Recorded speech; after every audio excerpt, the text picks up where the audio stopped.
B Shankar, నర్సంపేటలో Shri విజయ హాస్పిటల్లో consultant ఫిజిషియన్గా పనిచేస్తున్నాను. ఈ ఎండాకాలంలో మెయిన్గా ఈ ఫంగల్ ఇన్ఫెక్షన్ అవుతుంది ఎక్కువ వస్తూ ఉంటుంది. ఎందుకంటే చెమటలు ఎక్కువ పడుతూ ఉంటుంది. మెయిన్గా ఈ ప్రైవేట్ పార్ట్లో వచ్చే అవకాశం ఉంటుంది.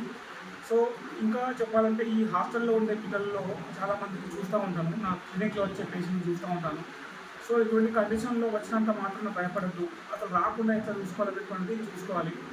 రాకుండా ఎట్లా అంటే ప్రికాషన్ ఎట్లా తీసుకోవాలంటే నీట్నెస్గా ఉంచుకోవాలి. ప్రైవేట్ పార్ట్ని మంచిగా క్లీన్గా ఉంచుకొని డ్రైగా ఉంచుకోవడానికి చూసుకోవాలి. చెమటలు పట్టిన తర్వాత ప్రతిసారి స్నానం చేసుకునేటప్పుడు కానీ మంచిగా క్లీన్ చేసుకొని డ్రైగా ఉంచేటట్టు చూసుకోవాలి.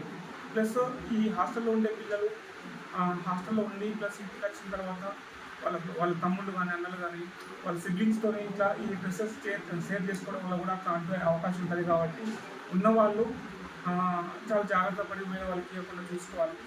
సో ఒక్కసారి ఈ ఫంగల్ ఇన్ఫెక్షన్ వచ్చిన తర్వాత బాధపడాల్సిన అవసరం లేదు. దానికి తగ్గట్టుగా కంప్లీట్గా కోర్సు యూజ్ చేసుకుంటే మ్యాక్సిమం తగ్గిపోయే అవకాశం ఉంటుంది. ఒకవేళ సరిగా మీ ఈ ట్రీట్మెంట్ సరిగా తీసుకోకపోవడం వల్ల ఏమవుతుందంటే రికరెంట్గా వచ్చే అవకాశం ఉంటుంది. ఆ రికరెంట్ వచ్చే అవకాశంతో చాలా ఇబ్బంది పడుతూ ఉంటారు. కాబట్టి ఆ రికరెంట్ వచ్చిన దాన్ని కూడా మనం కరెక్ట్గా ట్రీట్మెంట్ చేసుకునే అవకాశం ఉంది. సో ఒక మంచి డెర్మటాలజిస్ట్ని కానీ ఫిజిషియన్ కానీ మంచి కలిసి దాని ప్రాపర్ ట్రీట్మెంట్ తీసుకుంటే మనం ప్రివెంట్ చేయొచ్చు.